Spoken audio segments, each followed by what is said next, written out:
हाँ चलिए, इसी प्रोसेस का यानी कहने का मतलब जो लेक्चर फर्स्ट है, चूंकि बहुत बड़ा वीडियो हो जाने के बाद जो है व्हाट्सएप पे सेंड करने में मुश्किल हो रहा है या नहीं जा रहा है, तो मैंने फर्स्ट जो अभी एक क्वेश्चन कराया उसके जस्ट बाद हम आगे फर्स्ट लेक्चर में ही ये दूसरा क्वेश्चन है।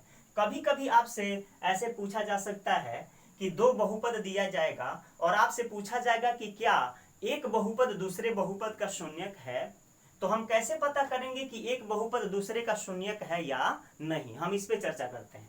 तो ये काफी इजी है। यदि बच्चों को एक बहुपद में दूसरे बहुपद से भाग देने आ गया तो आप आसानी से इस निर्णय तक पहुंच सकते हैं कि क्या एक बहुपद दूसरे बहुपद का शून्यक है या नहीं है। तो इसके लिए बच्चों को ध्यान में ये रखना है कि जब भी आपसे क्वेश्चन पूछा जाता है कि क्या बहुपद बहुपद इतना का एक गुणनखंड है, या ये भी पूछा जा सकता है कि क्या बहुपद इतना का एक शून्यक है, तो या तो पूछेगा गुणनखंड है या फिर पूछेगा शून्यक है। तो इन दोनों में से कोई भी पूछता है, इसका मतलब हुआ आपको काम जो है सेम करना है। देखिए, इस टाइप से अगर क्वेश्चन आपसे पूछा जाता है कि क्या बहुपद इतना का गुणनखंड है, तो हम कैसे पता करेंगे, इसको जानना है। तो बच्चों को सबसे पहले तो ये चुनाव करना पड़ेगा कि इसमें px कौन है यानी भाज्य कौन है, और फिर gx कौन है यानी भाजक कौन है, यानी किसमें किससे भाग देना है ये जानना है। अब किसमें किससे भाग देना है, तो बच्चों को ध्यान में रखना है कि px के लिए जो बहुपद का चुनाव करेंगे उस बहुपद का अधिकतम घात gx के अधिकतम घात से ज्यादा होना चाहिए। तो पहले हम ये दोनों में देखेंगे कि किस बहुपद का अधिकतम घात जो है अधिक है, यानी किस बहुपद का घात बड़ा है। तो आप देखेंगे इस बहुपद का अधिकतम घात कितना है 4, और इस बहुपद का अधिकतम घात कितना है 2। तो दोनों में हम चुनाव करेंगे कि px किसको बनाया जाए, जो अधिक घात वाला है। इसका मतलब ये हुआ कि यहाँ px का जो वैल्यू दे रहा है, px अधिक घात वाला कौन है, ये वाला। तो इसको लिखेंगे 2x का power 4 minus 3x square plus 6x minus 2। और तो gx कौन हो जाएगा, तो gx का वैल्यू होगा x स्क्वायर माइनस 2। तो gx हम इसको मानेंगे और px इसको मानेंगे। अब इसमें करना क्या है, कैसे पता करना है कि गुणनखंड है या नहीं, यानी पूछा गया क्या बहुपद इतना का एक गुणनखंड है। तो उसके लिए करेंगे क्या कि हम px में gx से भाग करेंगे। भाग करने के बाद यदि शेष फल का मान शून्य आ जाता है, यदि शेष फल का मान शून्य आ जाता है, तो हम बोलेंगे कि हाँ ये बहुपद इस बहुपद का शून्यक है। और अगर शेष फल का मान शून्य नहीं आकर के कोई दूसरी संख्या आ जाती है, तो उसको हम बोलेंगे कि ये बहुपद इस बहुपद का शून्यक नहीं है। यानी कहने का मतलब px में gx से भाग करेंगे, यदि शेष फल 0 आ जाता है तो कहेंगे कि हाँ गुणनखंड है, और अगर शून्य यानी 0 नहीं आता है तो बोलेंगे कि ये गुणनखंड या शून्यक नहीं है। जैसे मान लीजिए कि हम इसको जब हल करेंगे, तो जब मैंने यहाँ पे लिखा 2x का power 4 minus 3x square plus 6x minus 2, और इस तरीके से मैंने यहाँ पे gx से यानी x स्क्वायर माइनस 2 से भाग किया। अब यहाँ पे हमको चाहिए 2x का पावर 4, यहाँ है केवल x का पावर 2, क्योंकि बच्चों को मैंने बताया कि इसके प्रथम पद से इसका प्रथम पद बनाना है। उसके लिए आप क्या हेल्प ले सकते हैं, जैसे मैंने कहा कि कथी का फॉर्मूला, यानी आप सोचेंगे कि x के पावर 2 में किस चीज से किस संख्या से गुना किया जाए कि 2x का पावर 4 हो जाए। तो बच्चे जब कथी का फॉर्मूला लिखेंगे तो देखिए आप ये कह सकते हैं x स्क्वायर गुने कथी बराबर 2x का पावर 4, यानी x स्क्वायर में कथी से गुना किया जाए कि 2x का पावर 4 हो जाए। तो यहां से जब हम कथी का मान निकालेंगे तो ये हो जाएगा कथी बराबर, तो ये हो जाएगा 2x का पावर 4 बटा x स्क्वायर। तो इस तरीके से जब हल करेंगे तो ये हो जाएगा 2x का पावर 2। देखिए x का पावर 4 में से x का पावर 2 घटेगा तो कितना हो जाएगा x का पावर 2। इसका मतलब हुआ कथी के जगह पे क्या लिखना है, तब बोलेंगे ये हो जाएगा 2x का पावर 2। इस तरीके से आप ये कर सकते हैं। तो ये फर्स्ट टर्म से ये फर्स्ट टर्म मिल गया। तो इसको पाने के लिए हमको क्या चाहिए, ये चाहिए तो आपने ये किया, अब ये जो संख्या मिला इस संख्या से बारी बारी से इन दोनों में गुना करके यहाँ हम लिखेंगे। तो 2 में जब 2x² से x² में गुना होगा तो ये हो जाएगा 2x⁴, और फिर इसमें जब गुना करेंगे तो ये हो जाएगा 4x⁴। ठीक है ना, ये हो जाएगा। तो इसको जब आप घटाएंगे तो देखिए क्या बन रहा है, ये माइनस बन जाएगा, ये माइनस है तो प्लस बन जाएगा, ये दोनों कैंसिल हो जाएंगे। और इसमें ये दोनों सेम है, और ये माइनस प्लस में है और ये माइनस में है, तो प्लस वाला ज्यादा है तो ये हो जाएगा x⁴, और ये हो जाएगा प्लस 6x, और माइनस ये हो जाएगा 2। और फिर देखिए यहाँ x² है, यहाँ x² है, हमको मल्टीप्लाई के लिए कुछ मतलब यहाँ पे हमको क्या चाहिए 1, क्योंकि यहाँ x² है और यहाँ भी x² चाहिए। तो इसमें किस चीज से गुना किया जाए कि ये आ जाए, तो बच्चे कहेंगे 1 से, क्योंकि आप 1 से जब गुना करेंगे तो वही संख्या उतरेगा। तो इसमें 1 से इसमें गुना करेंगे तो ये हो जाएगा x², और फिर 1 से इसमें गुना करेंगे तो ये हो जाएगा 2। देखिए बन रहा है ना। तो इस तरीके से ये हो जाएगा माइनस, और फिर क्या हो जाएगा प्लस। यहाँ से इसको हम हटा रहे हैं क्योंकि ये प्लस ये माइनस कैंसिल होगा। देखिए ये माइनस और ये प्लस ये भी कैंसिल हो जाएगा, और केवल यहाँ पे कितना आ जाएगा 6x। आ रहा है या नहीं आ रहा है? तो इस तरीके से आप देख रहे हैं कि यहाँ पे आ गया 6x।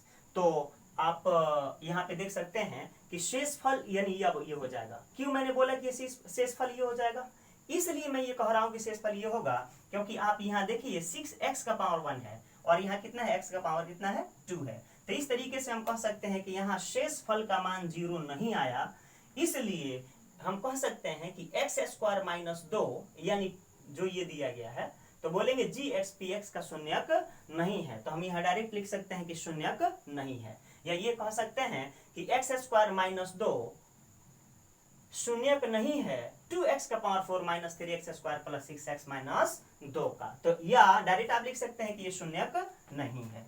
तो आप इसका आंसर ये लिख सकते हैं, यह शून्यक नहीं है, यह शून्यक नहीं है, बोल सकते हैं। चलिए देख लीजिए।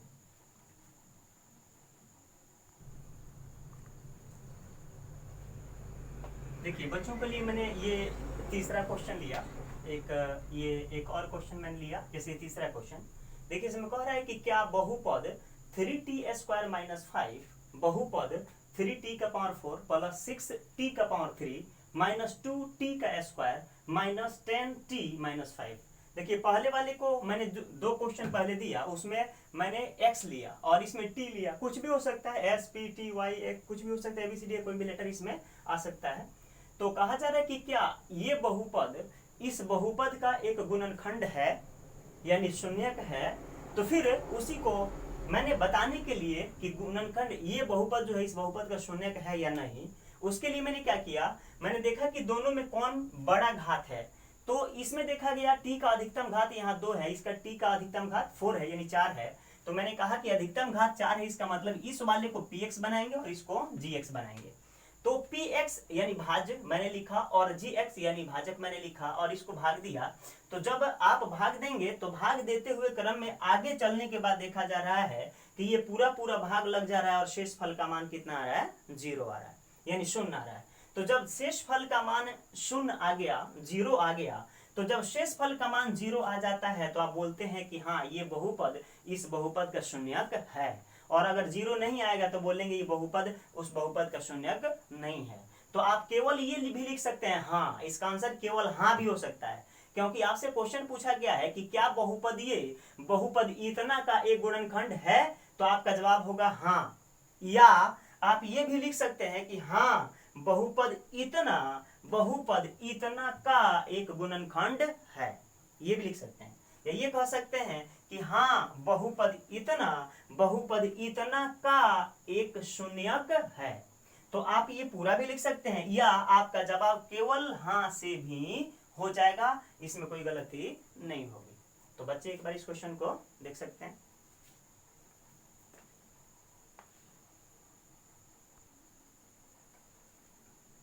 और आज के लिए इतना ही। जो 3 क्वेश्चन आपको कराया गया, अगर आप तीनों क्वेश्चन को बेहतर ढंग से समझ रहे होंगे तो आपको होमवर्क के रूप में कुछ काम दिया जा रहा है जो कि आप घर से करके आएंगे। यानी कहने का मतलब कि आप जो है वीडियो को बेहतर ढंग से देखिएगा, और वीडियो को देखने के बाद आप जो है NCERT का जो बुक है वो एक्सरसाइज यानी प्रश्नावली 2.3 यानी प्रश्नावली जो है 2.3 मैं यहाँ लिख दे रहा हूँ। जो एक्सरसाइज है 2.3, इसका क्वेश्चन नंबर फर्स्ट में जो भी ऑप्शन है, जैसे 1, 2, 3 और क्वेश्चन नंबर 2, यानी प्रश्नावली एक्सरसाइज 2.3 का क्वेश्चन नंबर 1 और क्वेश्चन नंबर 2 में जितने भी ऑप्शन हैं उस ऑप्शन को आपको करना है। जैसे फर्स्ट मैंने क्वेश्चन बताया तो उस पे फर्स्ट वाला क्वेश्चन, जैसे मैंने कहा उस पे फर्स्ट वाला का जितना भी क्वेश्चन है बन जाएगा। फिर मैंने सेकंड और थर्ड जो क्वेश्चन कराया उस पे जो है ये क्वेश्चन नंबर 2 का जितना भी ऑप्शन है बन जाएगा। मैं उम्मीद करता हूं कि बच्चे बेहतर ढंग से वीडियो को जो है देखेंगे और इसको समझते हुए अपना होमवर्क करेंगे। और बच्चों से मैं ये कहूंगा कि आपको हर हाल में कल जो है व्हाट्सएप के माध्यम से जो भी क्वेश्चन अगर आप एक्सरसाइज यानी एनसीईआरटी के बुक का जो एक्सरसाइज 2.3 है उसका जो क्वेश्चन नंबर 1 और 2 है, इसमें कोई भी दिक्कत होता है तो आप कल के दिन ही व्हाट्सएप के माध्यम से पूछ लें, क्योंकि कल के बाद यानी जो कल एक नया वीडियो जो बनाया जाएगा, नया लेक्चर बनाया जाएगा और आप जो है इसका यानी जो क्वेश्चन मैंने दिया इसको अगर आप परसों पूछते हैं तो फिर उसका जवाब आपको नहीं दिया जाएगा, क्योंकि इतना टाइम नहीं है कि आप जो है कभी भी क्वेश्चन करें और उसका जवाब दिया जाए। लेक्चर को देखना है, वीडियो को बेहतर ढंग से सुनना है, समझना है, उसके बाद होमवर्क करना है और होमवर्क करने के बाद कल ही आपको ये क्वेश्चन जहां से भी एनसीईआरटी के बुक से जो क्वेश्चन दिया गया है, अगर आपको कोई भी तकलीफ होती है तो आप पूछ सकते हैं। कल के बाद यदि इस एक्सरसाइज का कोई भी क्वेश्चन पूछते हैं तो दोबारा इस पे चर्चा नहीं होगी, यानी आपको नहीं बताया जाएगा। इसलिए हर हाल में सीरियस होकर के आपको पढ़ाई करनी है, क्योंकि आपके लिए रिस्क लिया जा रहा है, इतना जो है तकलीफ करके आपको पढ़ाया जा रहा है और आप भी जो है बेहतर ढंग से पढ़ें इस उम्मीद से जो है वीडियो बनाई जा रही है। तो मैं उम्मीद करता हूं कि बच्चे जो है बेहतर ढंग से लेक्चर को सुनेंगे और इसका होमवर्क बेहतर ढंग से करेंगे। जो भी दिक्कत हो कल आपको हर हाल में पूछ लेनी है, अगर कल नहीं पूछते हैं तो फिर आगे लेक्चर का सवाल जवाब होगा, इसको जो है छोड़ दिया जाएगा। ठीक है, बस आज के लिए इतना ही। Thank you.